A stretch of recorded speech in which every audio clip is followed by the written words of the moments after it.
Hello, everyone. This is Al Fadi, and I want to welcome you back to part three of this fascinating series that we have called the Qibla Dilemma. In the last two parts, we talked about the data that our brother Dan Gibson collected in terms of the direction of Qiblas from mosques that were built within the first 300 years of Islam. And now we're going to turn our attention to some of the objections that were raised naturally against his findings. And we would like really to start with one that we believe is very important to tackle by an expert in the direction of Qibla, Dr. David King. So we called it Dr. King's objection. And with that in mind, I'm going to turn now the topic over to you, Dan, to address this.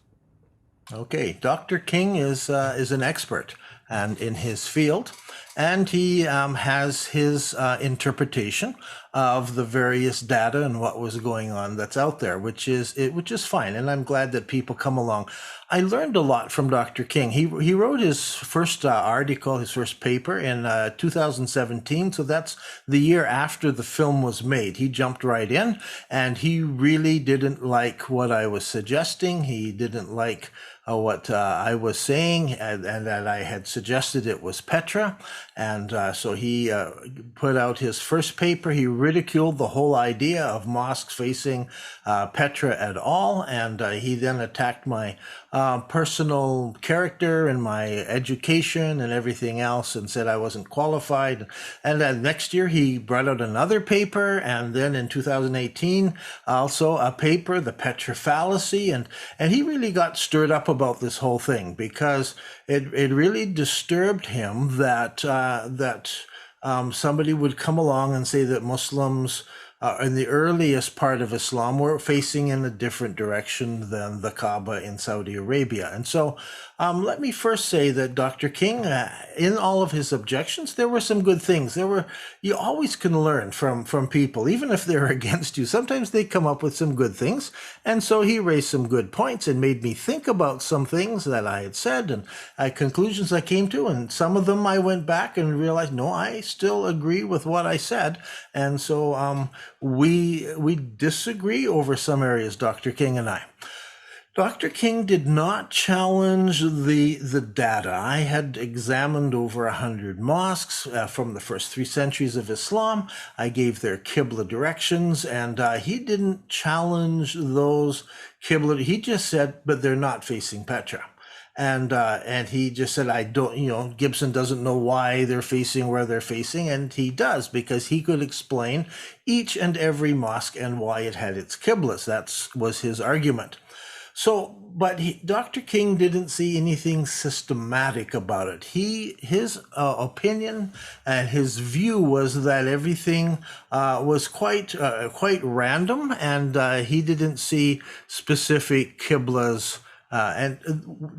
Dr. King, his opinion came, he developed this actually way back in 1983 when he wrote a paper on a Muslim scholar, al-Bazdawi. I had to go back and read al-Bazdawi and see what is Dr. King saying, and he had picked up on al-Bazdawi. Now, so to understand Dr. King, you must understand al-Bazdawi, because really it's al-Bazdawi's arguments that he's using. Al-Bazdawi wrote around 1010 AD, which is 400 years after the Hijrah. And al-Bazdawi was living in Samarkand, so he's in Central Asia. He's a judge, he's a ruler, he's just an Islamic authority there. And al-Bazdawi is struggling with why some of the mosques in Samarkand, over there in Central Asia, are facing wrong. Now, the main big mosque at that time faced towards Petra, and it just so happens that Petra and where al-Bazdawi was, so he was saying the mosque faces directly west, and so he felt that some people must have prayed along cardinal lines, because he was trying to explain all these various Qiblas that he heard about. He heard about that the people in Fustat over in Cairo, they prayed directly east. Right. And so he says, see, some people prayed west and some people prayed east. So in the earliest years of Islam, they just didn't know how to set the Qibla. They couldn't do it right. And during al-Bazdawi's time, a change was happening in the Muslim world. That change was that mathematics was really becoming important, being studied and really being developed. That's where we get algebra, comes from al-Jabr, and these are all Muslim scholars in Iraq, and they're developing this amazing mathematical abilities, and so they're figuring out spherical geometry. And so al-Bazdawi, he said something very interesting. He said the Muslims of the first century had not smelled the sweet aroma of mathematics. So now we can set the Qibla right using spherical geometry. So before that, he said, they simply didn't know how to do it. And they all had a different reason. Every mosque you look at, you could find out this is why they said it. They were influenced by this or by that idea or so forth. So King came along and he picked up on this. And he said, see, now this is the explanation. Here we have an early Islamic writer. Well, he's 400 years after the founding of That's not early. So he's several hundred years later. I was saying that's not early. No, it's not early.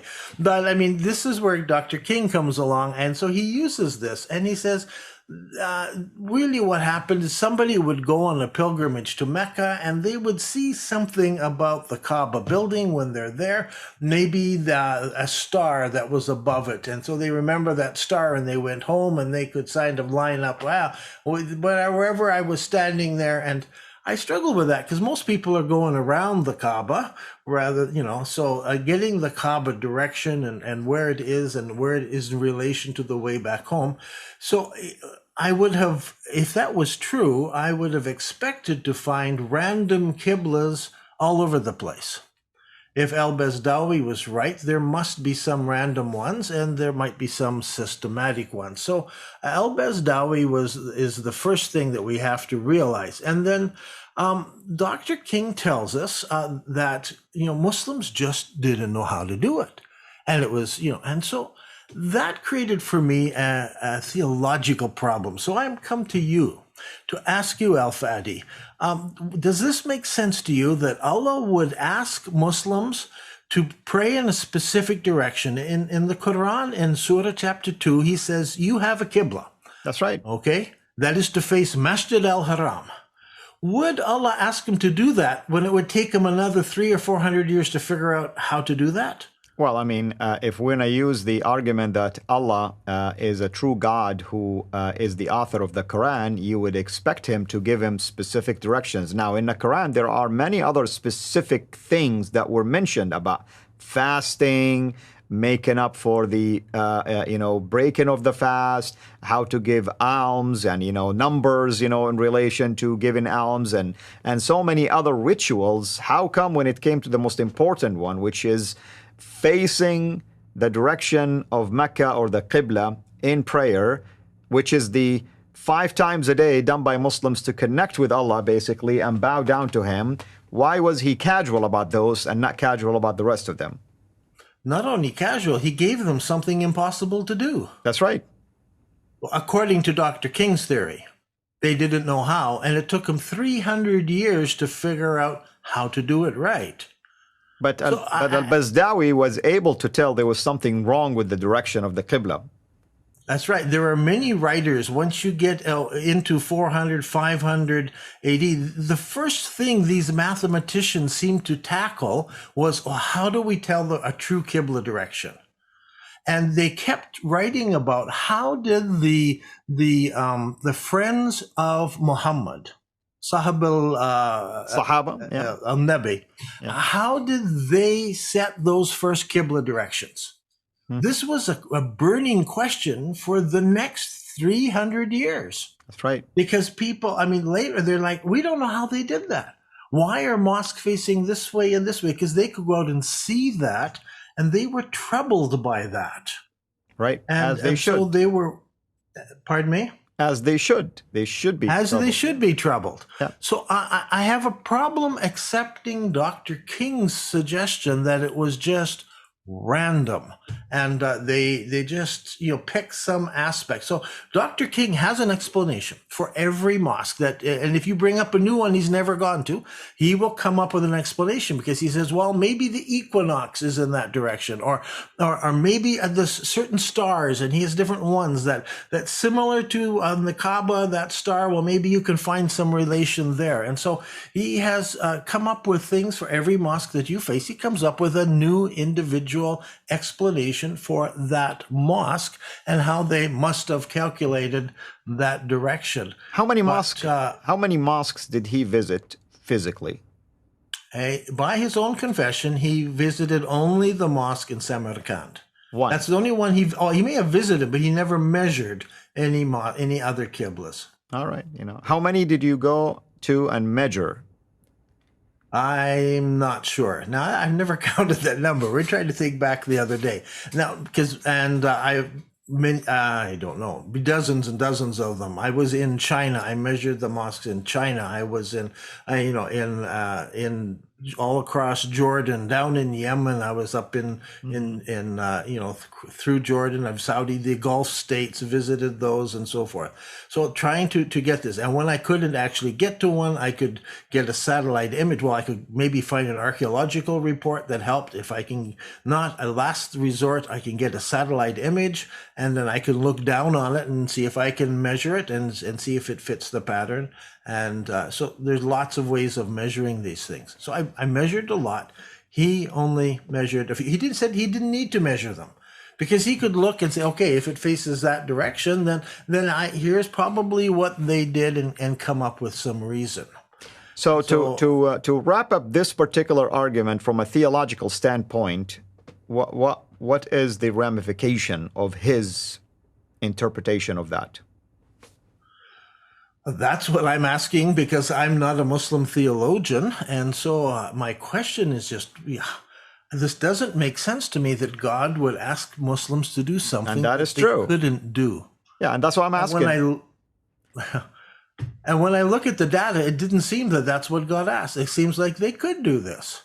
And when I went back and started studying Islamic history and started studying the navigators and navigation even in pre-Islamic times, I found out, yes, those merchants back then, the Nabateans who were pre-Islamic times, they could take a camel caravan and they could look at where they wanted to go, a city, and they could take it right across the desert, and they could aim their camel caravan straight across the desert and arrive at that city within a few kilometers of being correct from the other side of the desert, and it's over the horizon. They had centuries and centuries of practice doing that as navigators. But Dr. King never read the navigators. I discovered that he read the astronomers.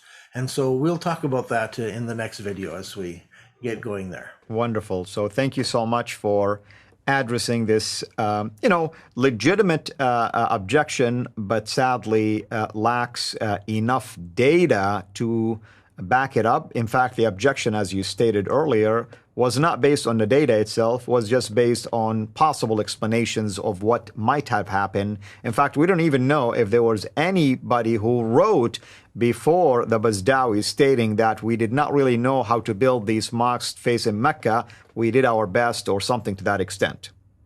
So, well, brother, thank you so much. I look forward to the next objection that we will tackle next time. Everyone, hopefully you're enjoying all of this. We'll still talk a bit more about Dr. King in the next one.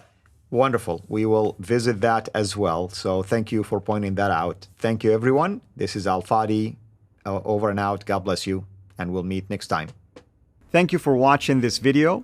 Be sure to like and subscribe to our channel, Sira International, and click on the bell so that you receive notifications whenever we publish a new video or go live.